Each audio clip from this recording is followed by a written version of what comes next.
Welcome everyone to my channel. For those of you who are new, my name is Monica, and today I'm doing a review and a flip through of a really wonderful and quirky tarot deck called Tarot of the Sweet Twilight. This was published by Lo Scarabeo, and the artwork is by Cristina Benintende. I'm sorry if I have mispronounced that. So the way this video will run is in two parts. The first part, I'm going to give my impression of the tarot deck. I'm going to do a bit of a review of it and highlight some of my favorite cards. And then if you like what you see here, then I have a full flip through the 78 cards. So as I mentioned, this is a publication by Lo Scarabeo, and it was published in 2009. At least the deck that I have here, that's when it was published. And it's a really wonderful tarot deck. It's unusual. The artwork is certainly different. And the box, actually, I was going to quote the side of the box, and it says here, "The sweet sadness of innocence, an enchanted world that reawakens at twilight and dies with it, gathering within all souls in love." And then on the other side it says, "Growing is like dying." I'm not too sure about that, but anyway. So I'm gonna go straight ahead and showcase some of my favorite cards to give you an idea of the artwork in this deck, because using words such as unusual and quirky and whimsy, I don't think it really cuts it until you see the artwork. So these are some of my favorite cards in this deck, and here is the Two of Cups. And what I love about this, to me, this really invokes or recalls those times when you are sharing a conversation and perhaps a glass or two of wine with someone that you're on the same level, right? Because that's the Two of Cups, okay? One and one makes two people coming together, and you're on the same level with the other person. And you're not just on the same level as in like, you earn the same salary or something like that. You're on the same level mentally, emotionally, and spiritually. You get each other. And that's what I love about this card. I think it to me just screams of that, that rapport you have with someone that's very special to you. Be it a lover or a friend, it doesn't necessarily have to be a romantic relationship. Although with the Two of Cups, that's the energy of the Two of Cups. It is about romantic relationships, but it doesn't have to be that way necessarily. This can be a scene between two great friends who really get each other on so many levels, and they understand each other, and they just get along like a house on fire. So anyhow, I love the way that this Two of Cups is portrayed. So as you can see here, you've got the cups written in different languages at the top and at the bottom, and you have a black border surrounding the cards. And that's the same throughout the whole deck. The next one that I really, really like is the Nine of Cups. I absolutely adore this. I think it's so beautiful. And there's something just magical and celestial and powerful about it. The currents, the undercurrents of the universe, and aligning yourself to that or summoning that. I absolutely adore that. Another card I love is the Four of Swords. Maybe this is because this is one of my favorite activities, just relaxing, lying back, maybe with a book or two, and just enjoying a bit of quiet time and solitude. And I don't know, maybe that's because I'm somewhat of an introvert, or maybe that's because I have young children who never stop talking. I particularly love the Four of Swords card in general, but in this tarot deck, I love the way that it's been portrayed. So as you can see, this is a very unusual deck. It's surreal in many ways, the artwork. the colors that are used and the scenery. It's very much a bit out of this world. Another card I love is this Five of Pentacles. It's a bit of an unusual Five of Pentacles because to me these two people here don't seem in distress, or they don't seem poor necessarily. And perhaps this is now a good time to discuss the booklet that comes with the tarot deck. So it's got the standard little white book, and it does a pretty good job of giving you a bit of an understanding of the cards. So the booklet, it says here the instructions are by Barbara Moore. Okay, and I'm gonna quickly quote the first paragraph. Whispers of the twilight twist into the corners of your soul, awakening long-forgotten feelings. Surreal images surprise your mind. Colors and curves delight your eyes. Bittersweet beauty, tinged with sadness, stirs your heart, and you are moved beyond expectation. You are changed. You grow wiser. You find the world is more complicated, but no less beautiful. I thought that was quite nice. So, looking at the Five of Pentacles, I was going to see what they wrote about it, because I find that, you know, like I said, this isn't a standard Five of Pentacles. It doesn't really align with the energy of the Five of Pentacles. And what the booklet says, here we go. Is wealth something we chase after, or something that we carry with us? The measure of wealth is a personal thing. A shift in point of view may reveal more wealth than first perceived. So, yeah, I highly recommend the booklet actually. I think it's not overly detailed, but it gives you just enough for each card. It's certainly not a standard little white book with those sort of cliched keywords that typically accompany the little white books. They've put a bit more effort into this, and it's certainly specific to the tarot deck. Okay, so once again, here's that Five of Pentacles. I really love it. I think there's that feeling of freedom and joy and adventure, you know, a camper van. Another card I love is the Five of Cups. I don't often like this card because it's a card of loss and sorrow, but in this instance, I mean, maybe it's because this person is lying down and I need some much needed sleep. You know, maybe that's why I'm choosing these cards, who knows, but it certainly invites the reader to really just take a break and allow the experience of sorrow or melancholy, not run away from it, just be with it. That's what this card says to me. The Strength card is another one I really enjoy. I think to me this card says that, you know, real strength lies in truly revealing who you really are, taking that mask off, and having the strength to accept that, to work with that, to acknowledge that, to honor that, as scary as it may be. That's the Strength. And here is the Moon card. I love this moon. Absolutely adore it.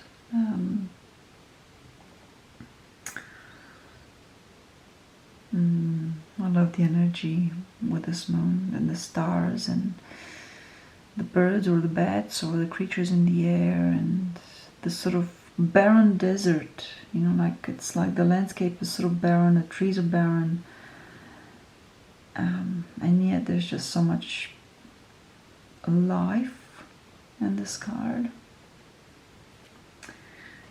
And then of course the World. Such a beautiful, beautiful card, this World card here. So I hope that this has given you enough of an idea through these few cards of what this deck is like. It's certainly unusual. It does follow the Rider-Waite-Smith, in my opinion, although of course it's just so different. I mean, I wouldn't recommend this tarot deck to a beginner. I would certainly stick to something more traditional, and a clone of the Rider-Waite-Smith, but not necessarily a beginner's deck. But I have worked with it consistently over the last couple of years, and I love each time I do a reading with it. I find that it gives me I have to really flex my intuitive muscle, but it's they're really spot on, really accurate and eerie, and yeah, I get goosebumps sometimes working with this tarot deck. So without much ado, I'm now going to move on to the second part of the video, where I will do a full 78 card flip through of this tarot deck.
There's some really interesting details in these cards that probably won't show up unless you really work with the deck. So here in the Two of Wands, the signs say Death Valley.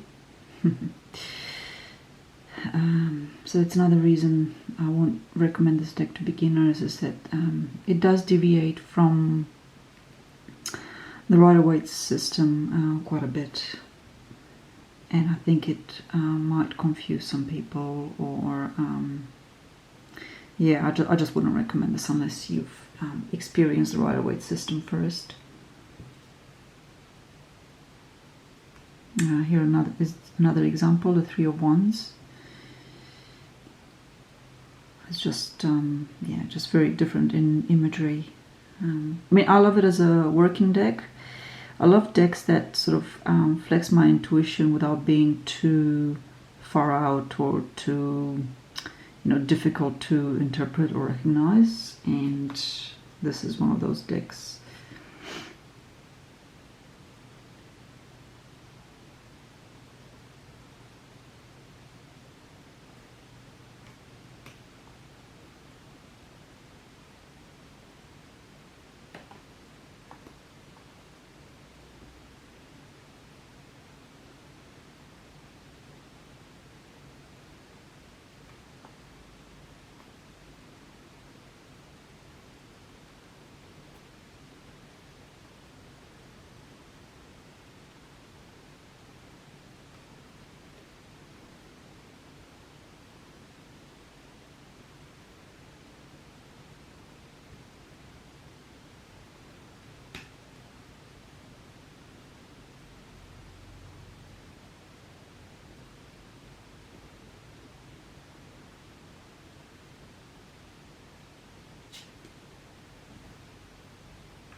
Now, so here's another one, the Three of Cups, which to me, the Three of Cups is really about a group celebration,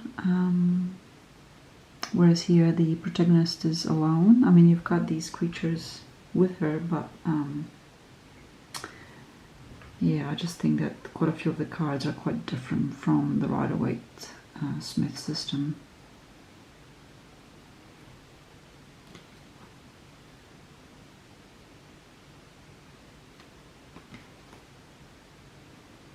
Like here's the Six of Cups. This is the energy of the Six of Cups is very strongly aligned with the Strength card, isn't it? Meeting something very powerful, be that within yourself or outside circumstances.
So here's an example where, the Six of Swords meaning is somehow a little bit different to the traditional Six of Swords, because to me, in the Six of Swords in the Rider-Waite system, the people in the boat or the people moving, undertaking the journey are consciously doing so or choosing to do so.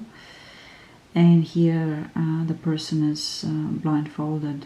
and they also have these beautiful angel wings. So anyway, when you read with the stick, there are so many layers to peel off and to think about, rather than just your usual traditional meanings of the Rider-Waite system.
Thank you for watching.